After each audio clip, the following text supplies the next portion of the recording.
Okay, finally, fun stuff starts now. Starts, well, ends, I guess. But now you can finally start to think about how you put this stuff together. Okay, and I'm going to go through this, and I've got a handout that will also cover it even a little more depth that I'll post.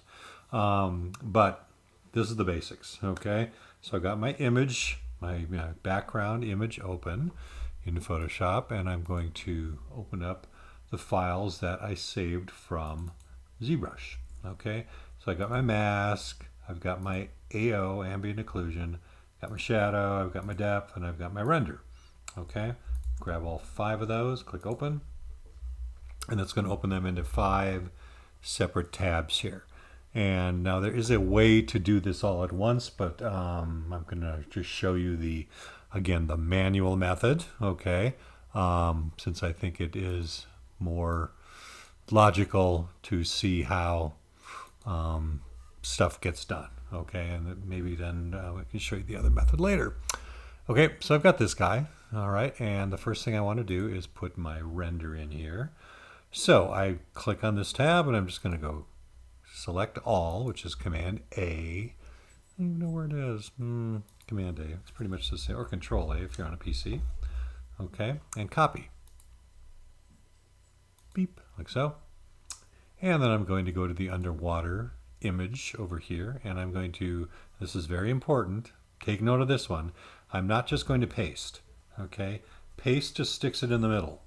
I want it to be in a particular place where I had it lined up when I did it in ZBrush. Paste in place, okay?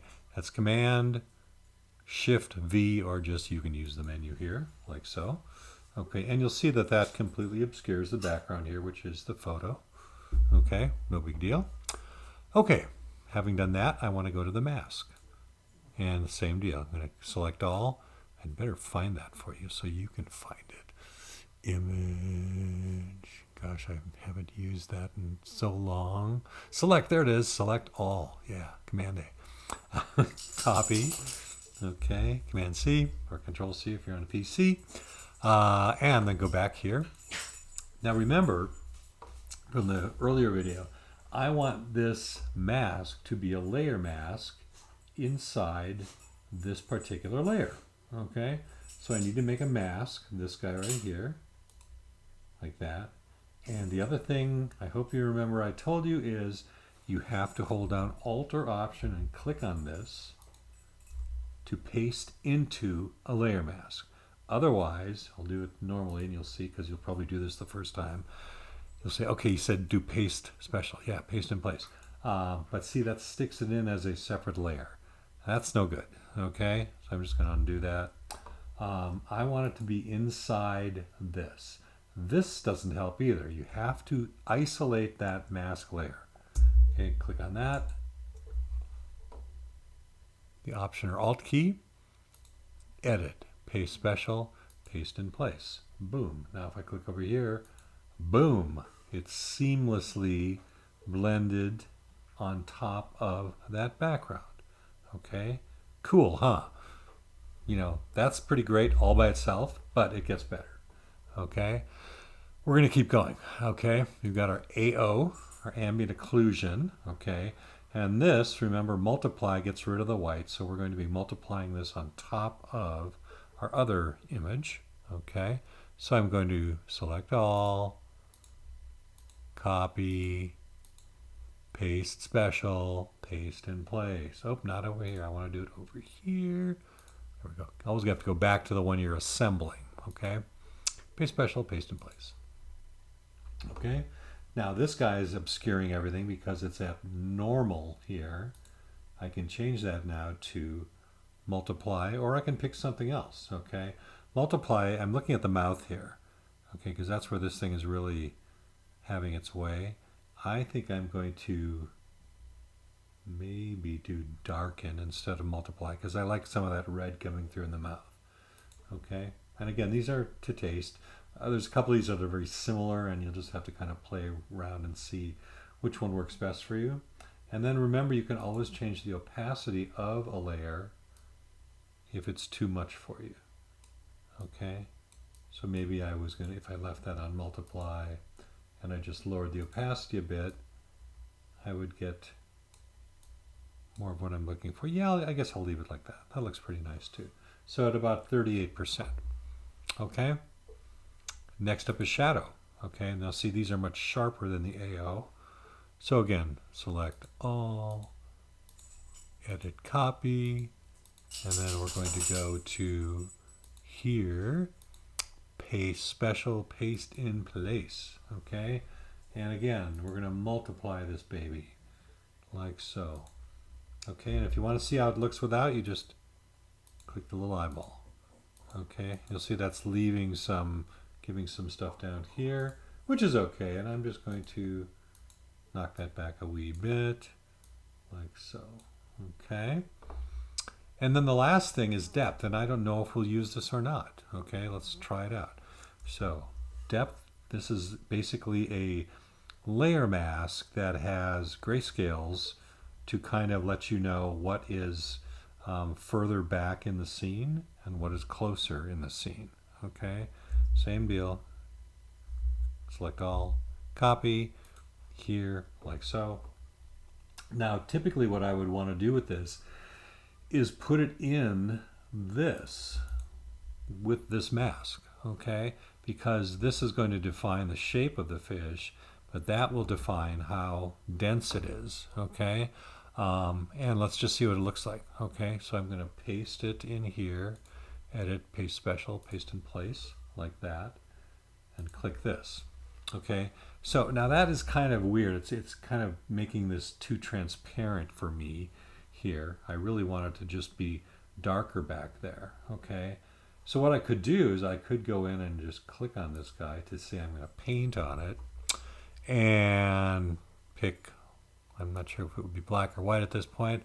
Then I would need to find a mode for painting that would let me paint this without actually affecting the black in the background. So if I did normal here like this, you'll see this is actually painting it out. I don't want that, which means I want this to be white. But if I do that, you'll see what happens. I'm painting out the ocean as well, and I don't want to do that. Okay, so I need to find a mode here, and I think it's probably going to be darken, like so. I'd have to flip this here. There we go. Maybe it's the other way around. Maybe it's overlay. I always have to do through several times to figure it out because I can never remember which one it is either. So it's good to see this. See you guys to see me doing this. Overlay. Let's try overlay with. Oops. Let's just flop these like that. Okay, yeah, there we go. Okay, so that's letting me paint that out like so without hitting the background. Okay, and if I want to undo some of that, maybe go back a bit. Now that I know it's the right one, which is overlay, I want this to be more opaque here, like that. And I don't mind that kind of disappearing a little bit in the background. These things I want to be transparent like so. Okay. That's not bad. All right. So that looks like it's kind of dissolving as it gets farther away. Okay. Now you can also use depth to make a blur effect, which I'll try and get to in another video, which is kind of nice too. But for this thing, it's pretty big, so I figure it's going to be sharp throughout here. Okay, now the other thing you can do, which is something that I really recommend to get the colors to work together, is to put either a solid color or a gradient on top of one of your fills here. So I'm just going to change this to, I don't know, some kind of a blue like that. I'm going to move it up to the top here. And grab it, like so. Then in Photoshop, if you hold down the Alt or Option key, you can link a fill to a particular layer. Okay, and when you do that, you can then change the blend mode of it so that it can be used to kind of cover the entire image with a tint of color, which helps a lot. Okay, so even something like this, if I do like a, let's just do I'm just looking at on the screen here and evaluating what's happening. What I want to see is if it's changing the background, which is what I want in this case. Okay. I'm going to do, let's try darken, and then I'm just going to lower the opacity of that a bunch. Okay, there we go. So that's effectively putting a color wash over everything, which helps this blend in with this. Okay, a little bit. Okay, and that's really as you know, as simple as that gets. There's, you know, without and with. So if I add a little more to that, maybe more like that. Now I've got it linked to this layer, okay, and I don't know if that's the best way to go. I might move it around. The other thing I might do is move this above it a bit to see if that makes a difference. Okay, like so. All right, so that's looking okay. I don't know, I've got some weird little thing back here that I'm not sure. Oh, that's the end of his tail. Okay, so anyway, that's the basics of it. I will probably go on and add another small one in here at some point and show you how to do that as well. But that's the basic idea, okay, of how this layering thing works. And it's not a science as much as an art in terms of what goes where and how you want it to look. Okay, so if I change this color, for instance, to something warmer, I might get an entirely different feel out of everything, okay, of how this has gone, okay, something like that, okay, and again, so it just kind of depends. Yeah, that actually looks kind of nice. I kind of like that warm color. It contrasts nicely with the blue.